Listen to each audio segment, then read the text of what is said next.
Welcome to the Member Engagement Show, the podcast for association professionals, brought to you by Higher Logic. I'm your host, Kelly Whelan, and in each episode, we'll talk to guests whose expertise will help you gain new members, boost retention, and deepen member involvement, all goals that can transform your organization. I invite you to subscribe to the podcast so you don't miss an episode, and visit us at higherlogic.com/podcasts to catch the best of past episodes. Now, let's start the show. Thanks for tuning in to the Member Engagement Show. Today, I'm joined by Peggy Hoffman. Peggy is the founder of Mariner Management, an association management company providing full management services to small associations and counsel to global associations seeking to improve member communities and volunteer development. She also works as a member community strategist, volunteer management consultant, and national speaker and trainer for volunteers and staff. I'm thrilled to have her on the show today to discuss the current association volunteer landscape and to share actionable takeaways with listeners at every level of their organization for improving member engagement and volunteerism.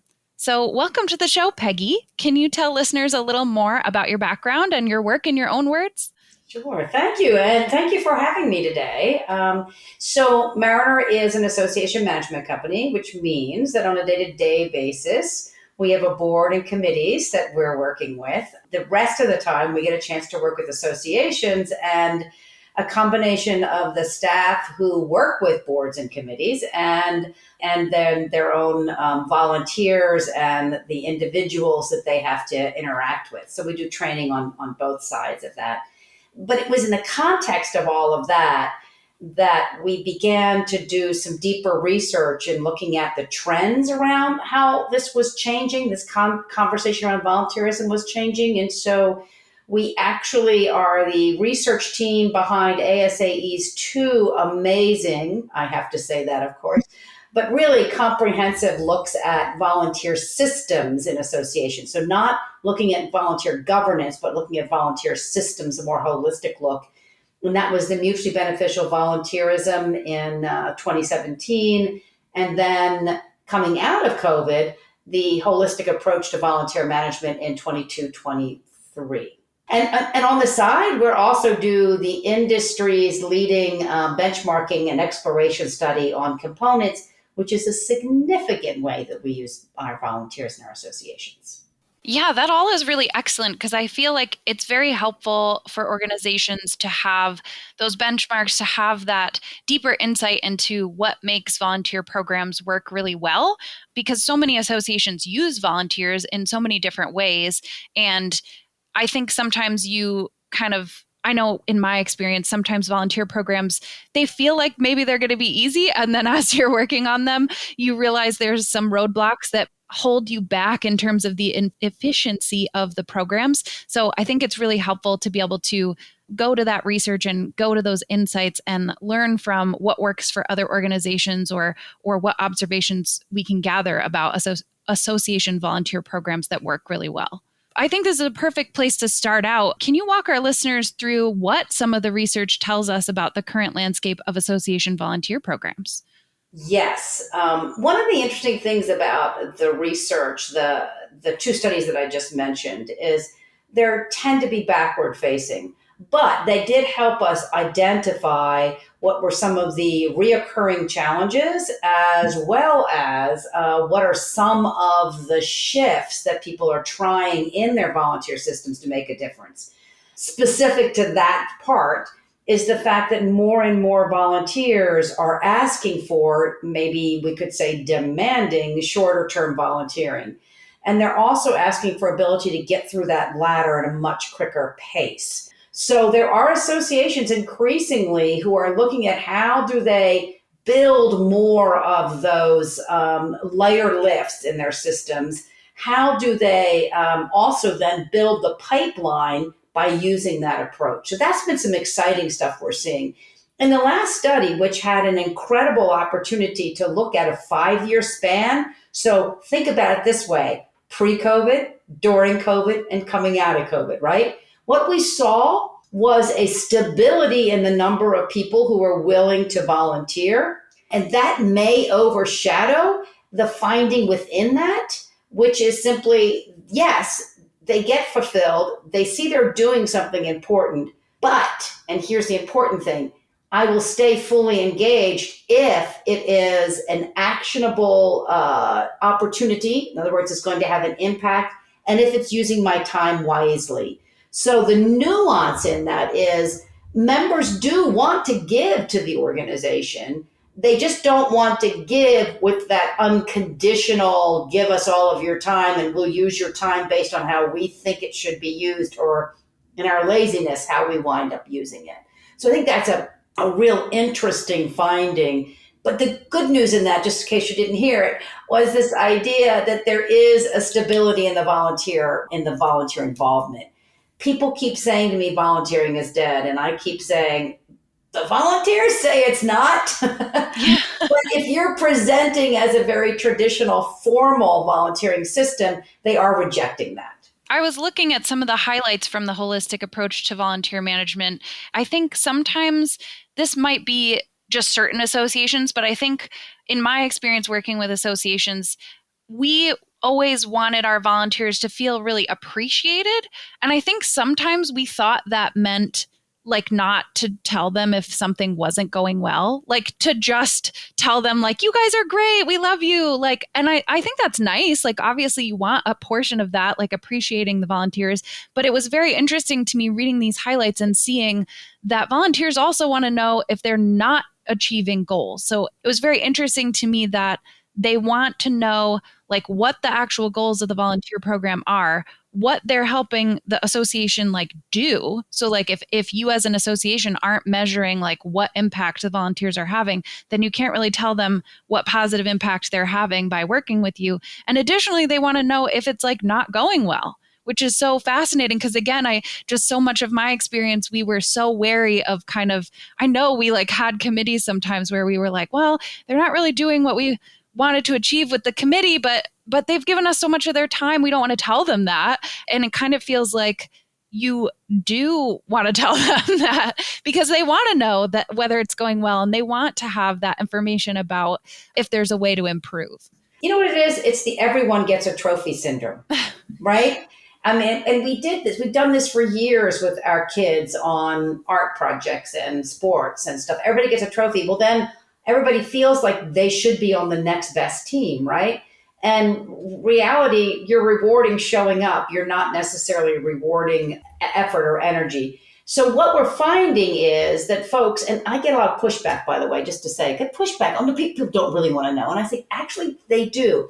They don't want to know that they failed. I agree. Yeah. Nobody wants to hear, hey, you suck.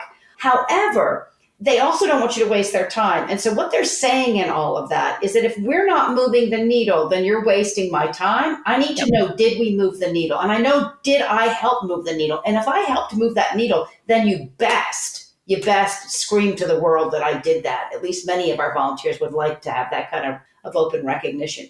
We really need to understand that appreciation is not just pencil pushing, essentially, right? Having people meet. But the other interesting thing is that feeds into is that the newer generations that are coming in to volunteering, right? They're going to give their time, and they're going to give their time based on two factors. I'm oversimplifying it, but two factors. One, is this job going to do something that's demonstrative? I mean, are we going to see something? Am I going to make a difference in whatever it is, right? And two, did I get something out of it? So that feedback is part of professional development, which is part of skill development and elevating your brand, which is giving back to me. And it assures that I'm going to be in an impactful situation. When we then can tell the story of that impact, now we've got a compelling way of bringing that next generation in. Yeah, I love that. And I think it underscores the importance of kind of goal setting when you're thinking of volunteer programs, like thinking about what do we want to achieve with our volunteer programs in both factors that you just brought up in terms of what is it going to do for the organization and what will it do for the volunteers, and like taking the time to discuss and write that down. So for example, I don't know that we ever wrote this down at my association, but we had volunteers who would help us at the registration desks at our conferences. And that seems like a pretty small volunteer opportunity. They only had to be available for like a couple hours in the morning at the beginning of the conference, and then they were free to go do the rest of their day. They might not have realized how helpful that was to us. If we didn't write down, you saved us X number of dollars because we didn't have to hire temps to help us because we had 2,000 people at our conference. So that morning rush, the first day of the conference, was intense and we didn't have enough staff to like check everyone in. The other nice thing of having volunteers who were actually members helping with registration is they were like peers of the people that they were welcoming. We never wrote that down or shared that with those volunteers. We said thank you. We were like, thank you, you were so helpful. But I think it would have been more impactful now, having like read through some of these reports. I think it would have been more impactful if, following up on that volunteer engagement, we emailed them and said, thank you so much for helping us. This is how you helped us succeed. You saved us X number of dollars that we could then use to develop better member benefits or have a better conference or whatever. And you made your fellow members feel more welcome. So we really appreciate you. And now you've given them concrete things to feel like, wow, I did have that engagement. And then on the other side of that, I could see when we communicate that member volunteer opportunity to members, we could call out, this is a great opportunity, one, for you to meet new peers, because you're literally the face they see when they come in. And two, to be like a little bit of a public speaking thing. You're having to like on the fly be adaptable, help people check in. That's like really good customer service. Maybe we would have chosen another word that would have felt like, I think sometimes people think customer service is like a silly thing, but it's so important. So both of those things, if we had communicated that better, I think our volunteers who did that volunteer role would have realized how important it was for us. And it was a nice short-term one too, because again, they only had to engage with us in that moment for like 2 hours in the morning at the conference, which they were already going to. Okay, so you've just said, and I want to start with that. The third, you've just made 3 points. I think that the folks that are listening in, first of all, you've asked them to do something that they're already going to be at. My business partner says, ask the volunteer to get the milk on their way home, as Mhm. opposed to out of the way, right? Yep. So that's really important for us if we want to begin to build the pipeline, is to begin with those kinds of activities. But the other two things I want to just highlight, because you've said them and I just want to draw them out.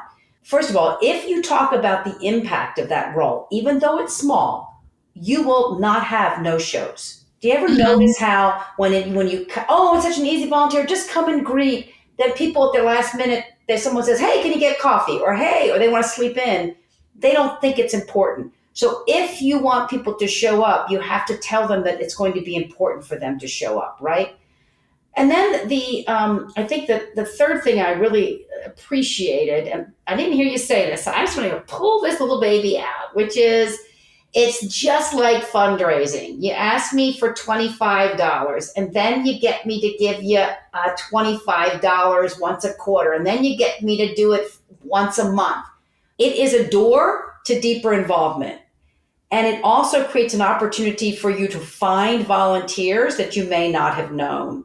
So those small jobs are actually one of your best recruitment tool to find folks that will really give the time. I think it was, I'm trying to think, I was talking to NAA, and I think it was Josh, who's VP of membership. He said to me, one of the things about determining how you get, or how to find the best volunteers, is you want to look at people who are already giving you some bit of time. If they're giving you some bit of time, it means they're already interested, they're passionate, and I can increase the time that they give us. I think that makes a lot of sense. And I feel like we maybe even observed that.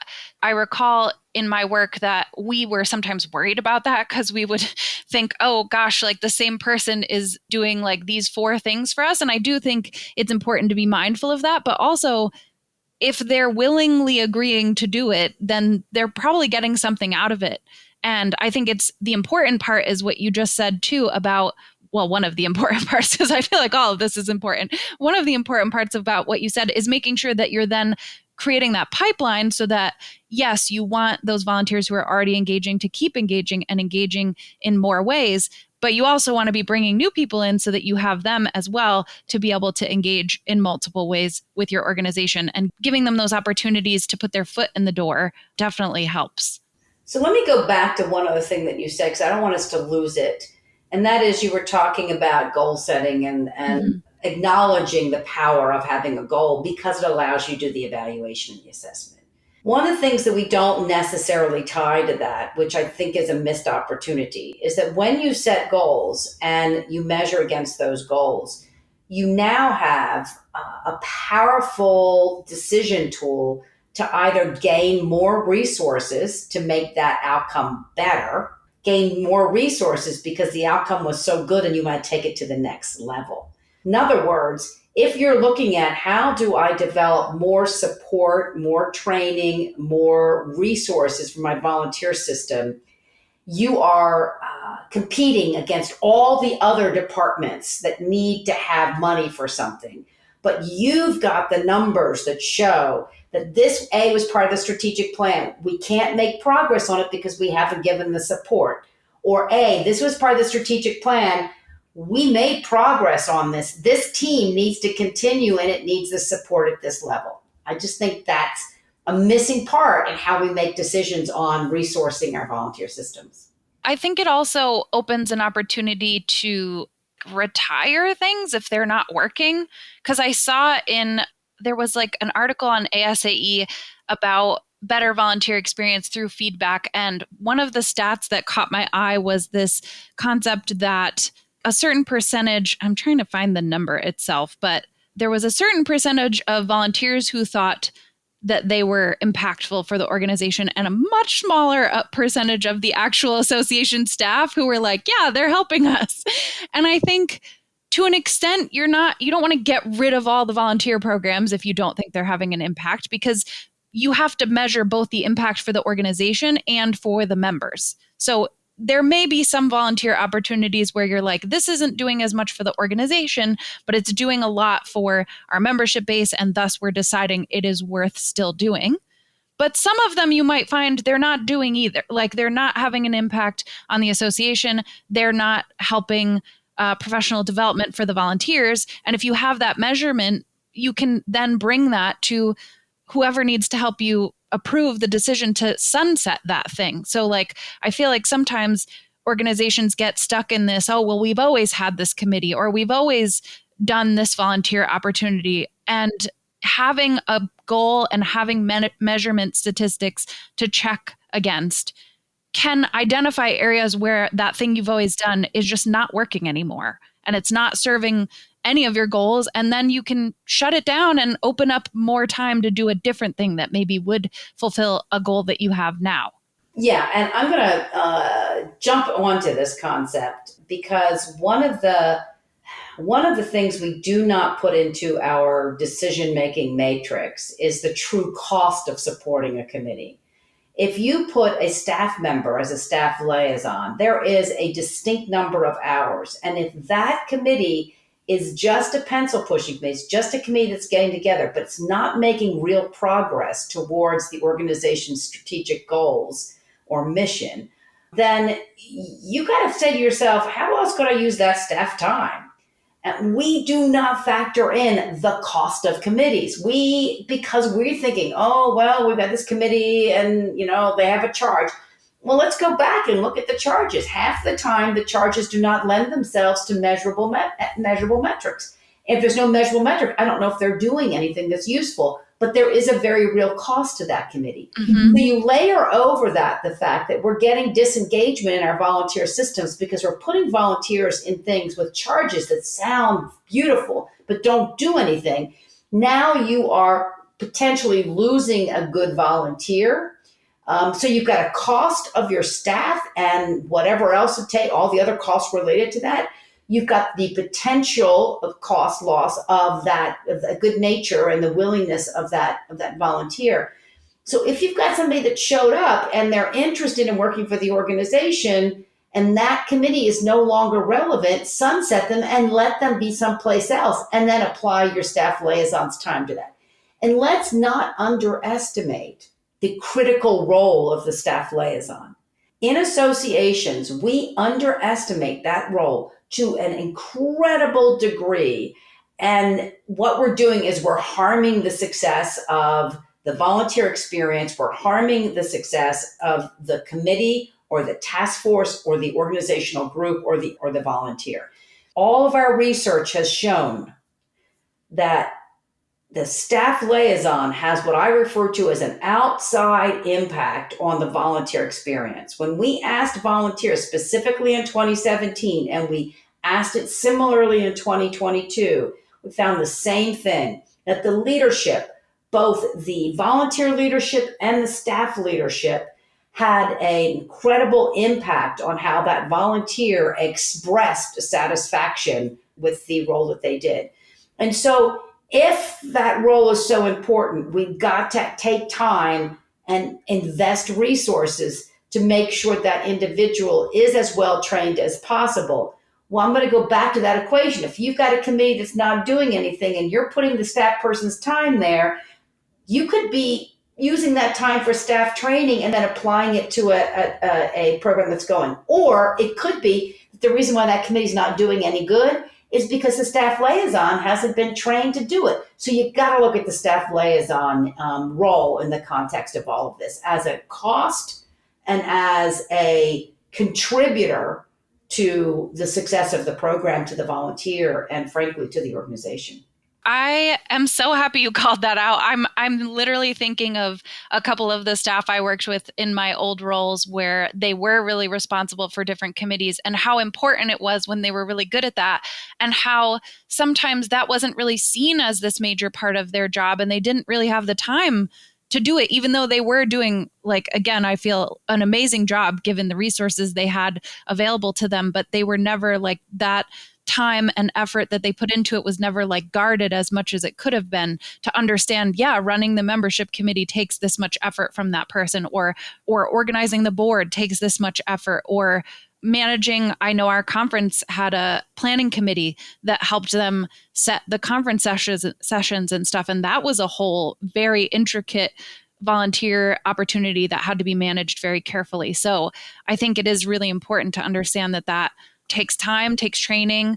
The other thing that I feel like would be nice too is if you take the time to decide on what your goals and the ideal volunteer experience is for each of those experiences, you can like operationalize that a bit more across the organization. Because a lot of associations, I feel like the person that is managing that particular volunteer opportunity, it's not always the same person because the volunteer opportunity might be working with different pieces of the organization, so like membership or certification or conferences, and you can have this then kind of like disconnect between how each of those people are managing volunteers and what systems they're using. I know for me, when I started working at Higher Logic, it just became very cool to me that we have that volunteer management tool, because if you did use that in your organization, you could then make sure that all of your volunteer leaders are using it. And so each time a volunteer engages with you, they're having the same experience because they know this is where I go. I go into the volunteer community and I access all my volunteer things from here, no matter which volunteer opportunity I'm dealing with, instead of being like, oh, sometimes I get an email from Kelly and sometimes I get an email from Peggy and sometimes I get a text message. Or like, truly, I feel like it could be different depending on which volunteer opportunity you have. So having that plan in place, having maybe a system of like, first we set a goal, we decide on the metrics. These are our standards within the organization of how we run volunteer opportunities, and communicating that amongst anyone who's going to be managing volunteers, I think just also drives that success, makes everything feel a little more organized, and hopefully makes it easier for the staff liaisons too, because they're not like having to come up with a process from scratch. It's like, this is our volunteer process. Right. And for anybody who's really interested in exploring this conversation at the system level, which is what we're talking about, and I love the whole operationalizing it. The nice thing about the holistic approach to volunteerism, it has as part of the resources a really good sort of checklist, a really good way of saying step one, step two, step three to get you through that process. It becomes for anyone a guide at how do we want to have a better conversation. Now, interestingly, out of the 2017 research, mutually beneficial research, you see the actual instruments we use. Now, let me give a little background. For both of those two, we did the research a little bit differently, meaning that we went out to the association community and asked them about how, to association managers, right? How are you running your systems and how effective are they? Then we asked in each case a cohort to give us their volunteers. I believe it was 60 in one and 50 in the other, something like that. Those associations gave us their volunteer and member lists. And we went out and we did an assessment for them. But we asked them similar questions. So if we asked the staff effectiveness over here, we asked the volunteer how they viewed that effectiveness, which gave us an opportunity to say, well, where are we in sync and where are we not? And so you can actually see those instruments, which becomes a really valuable way for you to do assessment of your overall system. So those two research studies actually can give you some really good guidance on moving around. But to the point of operationalizing it, we do have technology today that wasn't really even be as available back in, say, 2015. And even the product that you just talked about, Higher Logic module, has really evolved. So this is not an onerous job anymore. We can invest and we can put technology into the system, which really helps us take that volunteer experience and standardize it. And then there are just other ways that you do that. I mean, like every volunteer should have the same orientation. Doesn't matter if I'm on committee A or B or X, right? And all volunteers at the start of the process should have the same kind of system that you go through to give them that orientation. Every volunteer should have access to the same onboarding. All of these are processes which can actually be put into place and covered throughout the entire system. I want to, though, take our conversation and kind of point it in a slightly different direction. Because why would I do all of this? I mean, at the end of the day, I got volunteers. The board makes the decision. Sometimes I have a good board, sometimes I have a bad board. I mean, but I've got a lot of things. I'm trying to figure out a new educational system. I'm trying to figure out this online community. I don't have time for this, and do I really need it? Let's understand that this is a member engagement conversation. This is really about how are we pulling members into our organization, helping them see the community, contribute to the community, become loyal to that community. And if you take your volunteerism and you look at it from the perspective of engagement continuum, you begin to see that you move from consuming to governance along a continuum, not a ladder. Get rid of the ladder concept. It's a continuum. If you want to use the circle, use the circle. The point being is that I can pop in and out of this continuum based on what's happening in my life. But when we acknowledge that the consuming part is transactional and it's my opening the door, turning the knob, right? After that, everything I do is actually part and parcel of volunteering. If we erase the word volunteering and put in contributing, collaborating, we realize that all of the other elements are in that group of, let's call them the 3 C's. I love it. I'm stealing it from the MCI Engagement Index because they talk about collaborating. Consume, contribute, collaborate, and co-create. So 4 C's. Yes, because the consume is first, right? Yep. But the consume is not volunteering, but the other 3 are. I love it. Thanks for that, for a little team help on here. The reason why I bring this up is because this is not a volunteer system exclusively. This is a call to view member engagement differently. Now, I'm super excited. I know some people will be listening to this after your super forum, but we're going to be having a dynamic conversation there on the floor in person at Nashville about this. That's how important it is for us to bake in this concept of the traditional volunteering with the untraditional volunteering into the engagement continuum. What the MCI Index research pointed to was that a member's loyalty to an association jumps up when they get into that collaboration, contribute, curate. It is a demonstrative shift in how people view the organization. Now, let's roll back away from that here and now, looking backward research, and take a look at all the foresight work that's coming up. We are seeing consistently, and the latest driver on Gen Z, consistently that Gen Z and frankly millennials, if you really want to get into it, even our youngest X's, right? All of those generations are looking for community and connection. They can get content anywhere. There's a real distrust for institutions, right? But they trust their community, they trust the connections. What we're talking about in this engagement continuum is driving community. And if you have an online community, it's not just a higher logic platform, right? If you have that online community, all we're suggesting to you is that you think about it differently. It's not about a discussion board, right? It's about how do we connect people into the work of the organization. I love everything you said. I feel like I'm not just nodding for like the effect of it. I'm nodding because I'm like, oh, this is gold. This is so true.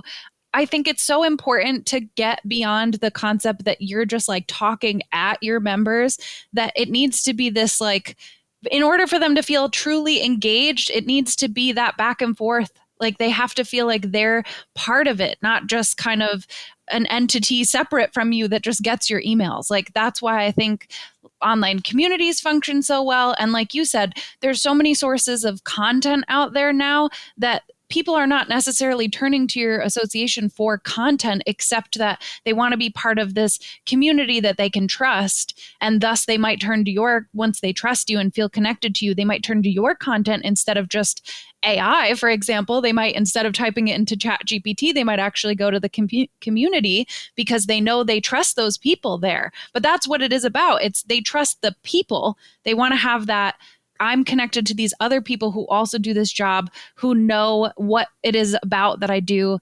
And I think in previous years, we've observed this, but maybe not as like carefully seen it. Cause I know for one of my former associations was a community for research ethics professionals. And that's a very niche field. So I think it was very apparent to the folks in that particular association that this was a very important space for them, because there weren't a lot of other places that they could talk about the work that they did, because it was very specific. And in some cases, really complicated stuff that they were talking about that maybe even like the general public wouldn't want to hear about. You know, there's animal research stuff that sometimes was very tricky to talk about. So these folks knew they had that safe space to talk about things.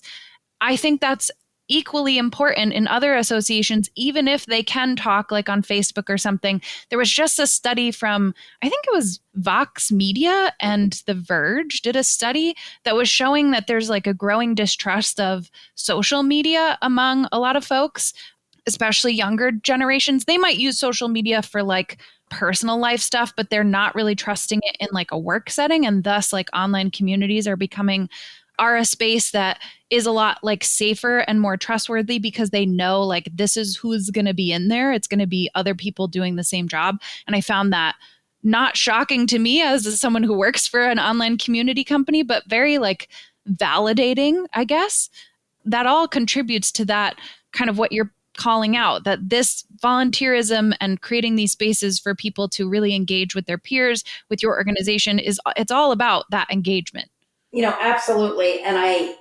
One of the things that we have, particularly as we build up our volunteer base, is that we have many diverse people in our memberships.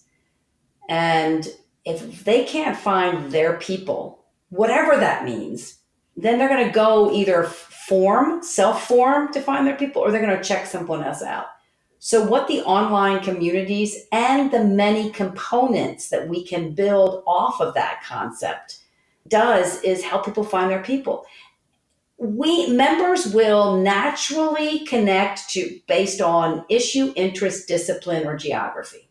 If we have components, a component strategy that offers them to find their people on each of those elements, and we lay over that the technology of an online community and other aspects that come to that under that larger umbrella, we help people find their people in the organization.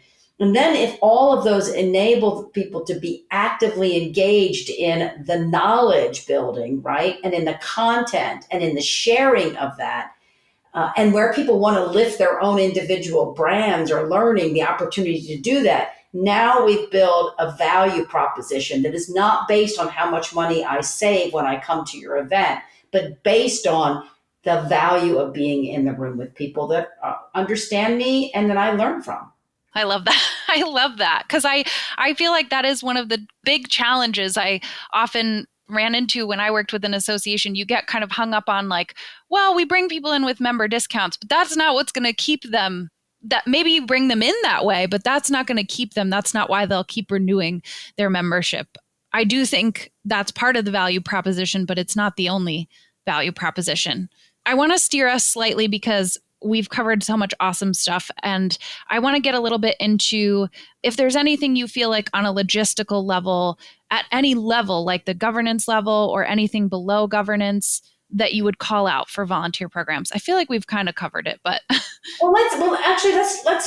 Let's talk about the beginning of that pipeline and building the volunteer profile and building the volunteer pool. I think that in many, and the research confirmed this, that in many cases we're doing a decent job at how do we do recruitment, selection, onboarding, orientation, and training for the board and for some of our very important committees. Think non-com, think finance, right? Maybe even think advocacy, credentialing, those kinds of things. But it stops. It stops at that level. We're not even doing it for committee members very much, and we're not doing it below there. So I think from an operational standpoint, our opportunity is really looking at how are we handling the front end of the process. And we've got more and more examples to point to. Now, I just completed rewriting the chapter for the ASAE Professional Practices Manual. Edition 5 is coming out in the fall. I originally wrote the chapter for the editions 4, so anybody that has that can take a look at that. But it's the chapter on defining member engagement. And in this one, we're looking at redefining member engagement based on everything we've learned since the last writing. And I had the opportunity to highlight 3 associations. And I highlight these 3 associations based not on what they're doing with their board, but based on what they're doing at that front end. So one of them is the National Apartment Association. One of them is ISACA, which is about IT strategy. And really it's about safety, security, and effective practices in that. And then the continuous improvement folks, NCCI. In each of those cases, what they did was they began by identifying what are all the ways that they are either using members in the work of the organization or could be using. When they did that first thing, they began going out to staff and they began finding all these ways that staff just very informally pull members in. And then they were able to craft that into a visual that helps volunteers see the many ways that they can do that. So you can see if you go to ISACA, if you go to NCCI, 2 beautiful examples: small, focused organization, broad, global organization. 2 great ways that they have shown how their opportunities are on a wonderful continuum that matches based on who you are. Then they created an intake, if you will. In one of the easiest ways to see this is to look at the NAA or to look at the NCCI. In both cases, they've created an opportunity to raise your hand, get your interest using a form, get that form into the system, get that to staff for follow-up. Keep that list now to be able to go back to and nurture and place and train and engage. ISACA does it as well in a slightly different way. In all 3 of those cases, what they're doing is they're helping members identify what they're interested in doing, and then they're plugging them into a community of people that are interested, and then they're taking that community of people and it becomes a really diverse recruitment pool. And in some cases, they're doing a direct connect. So if somebody's really interested in advocacy, they're directly connecting them to the advocacy team. In all of these cases, that's a very practical, like, how do you do this? You start all the way that we're using it. I'm working with an association right now. We're having so much fun creating this incredible list of all the different ways you can connect. And then it's about letting people raise their hand and give you a profile, not a profile based on what committees do they want to work with. Don't ask that question. What are you interested in? What are you really skilled in? What's your education profile? What's your passion related to this? And how much time do you have? I will point out that I know that ASAE, for example, uses the Higher Logic platform. I have a volunteer profile in the Higher Logic platform, and I have said this is what I'm interested in. And so right now, I'm the volunteer writer for that chapter in the textbook. I'm on one of their focus groups for their foresight works. I've been involved in very recently a couple of small jobs where I've just done some, review and edit because I said I want small levels that plug into these skill sets. I really appreciate what you said about having that pool of volunteers because I think one of the important parts about all of what you just described is that it becomes more transparent to the members how they can get involved because you have like operationalized it where it's like you just fill out this form and now we know you've raised your hand, we've got you in the pool, we know when we have volunteer opportunities come up that align with what you've said you're interested in, we know we can tap you. It's not like, oh, when we're thinking of a committee, who do we reach out to? Or even to an extent, I think a lot of organizations they'll run like an email campaign when they have an open call for a certain committee. Even that is a little bit imperfect because what if someone misses the email? Or what if people just don't know what time of year you do that? Like we know what time of year we run that, but do all the members and new members and people we're not as familiar with, did they know that's when we run the volunteer committee call? So like having that way of someone raising their hand saying these are my interest areas and you just keeping track, you have now a bucket of people that when it's time you can look in that bucket and say, oh perfect, we needed people who are interested in this and this, and here I've sorted our volunteer pool and these are the people who've already raised their hands. That doesn't stop you from doing a call too, but now it's just very easy for both the members to know how to tell you they want to do something and for you to find members and not just keep going back to those same people that you know, especially when it comes to like speaking opportunities in my mind. Like I think that's an area sometimes where if you do webinars where you take volunteers or conference sessions where you take volunteers, sometimes you can lean on those same people because you know that person can talk about that subject. If you've got this pool, you can, if that is one of your types of volunteer opportunities, now you have a whole list of people that said, I know a lot about this topic and I could talk about it. And it gets us away from who do you know, Yep. which is classic and also does nothing for our DEI and A Yep. initiative. Because I know a lot of people that are my age, been around, look a bit like me, but I don't necessarily know folks that are different, right? Or come from a different space. So it's really important that if we're going to be honest, and here's our connection to our DEI and A conversation, if we want to be fully inclusive, we have to help people self-identify and get into the system. And we have to start doing recruitment based on they meet these criterias, not they happen to be people that I know, and I'm going to twist their arm to bring them in the door on this. Or just that they're like a super vocal, like they're friends with the executive director and they're saying, I'll help you out with this. I feel like we could definitely talk about this for like a whole nother hour. But before we wrap up, I did want to check in. I know anyone who works with associations knows that sometimes change can be a slow process, and it sometimes requires that you get buy-in for that change. So I wonder if there's anything you would call out about how people at each level of their volunteer programs can help improve those programs.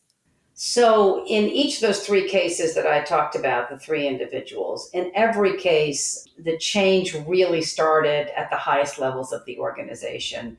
In two of the three, it was really driven by the volunteers. In one case, it was driven by the board because they saw some incredible member growth. And with member growth comes an opportunity for you to begin to shift the board to more strategic. And they had a good conversation. And the board said, well, if we're going to be more strategic, then we need more volunteers in the pipeline, right? So it was a catalyst of growth. But then you look at the ISACA model, and that's a CEO, a smart CEO looking at trends, realizing that he had a membership committee that was good at what they could do, but the dilemma the board had asked this committee to solve for was a new and emerging volunteer base, excuse me, a member base. And so he tried a task force to be able to figure out how to unlock that. And when he tried that, they realized that that was a really cool model that brought in new voices for short-term opportunities. The board got excited. It worked. They tried it again. It worked. Then they began to institutionalize it. So I have to say that if you want the change, you got to have these conversations at the top parts of the organization. Having said that, membership departments can own this conversation because at the end of the day, they sell more, renew at a higher rate when members are engaged. This is a member engagement conversation. You can start some parts of this process simply under the name of my member engagement strategy. To a certain degree, the NAA story is one where the board was going through a governance structure, looking at the governance structure. They realized that one of the problems with it was the complexity to get into the system. And they said, how do we make that less complex? And then they handed it off. And it was the membership, that conversation that really took it to the next level. So I hope that that's useful for the folks. But membership can own it. Substantive change starts at the top where you see an opportunity to make a change at the governance level and it trickles down. That makes a lot of sense. And I think for folks that do have associations where you find yourself often managing up, you probably have a sense of what it looks like to do that at your organization. I think being able to pull on the research that we've talked about in this episode can be helpful because then you can present to your executive director or your board or whoever you need to talk to. You can say, here is a trend in the association space. We know about it. Here's what I think we should do about it. And then get that buy-in. So if it does need to start at the top and you don't think that your executive director or your board is going to just initiate that, you can start the conversation at least. Agreed. Yeah. Peggy, I feel like, again, I know I just said it, but we absolutely could keep talking about this for another hour, but I'm mindful of our and our listeners' time. And I deeply appreciate you coming on the show. This has been so interesting and helpful. Well, I appreciate the opportunity to talk about something that I'm passionate about and something that it shows that you're passionate about it too. Something that's important for us. So. Yeah. Excellent. Well, thank you so much. For our listeners, I will include in the show notes the many resources that we've talked about today, just so that if you want to go and dive deeper into this, again, we only had an episode's length to talk about it today. There's definitely more you can read. So I'll include a bunch of resources in the show notes for this episode because there's a lot of stuff that folks have already worked on that you can build from. You're not alone in figuring it out. There's a lot of research to learn from and use to help you figure things out and improve your volunteer engagement, member engagement, and just the success of your volunteer programs. All right, until next time.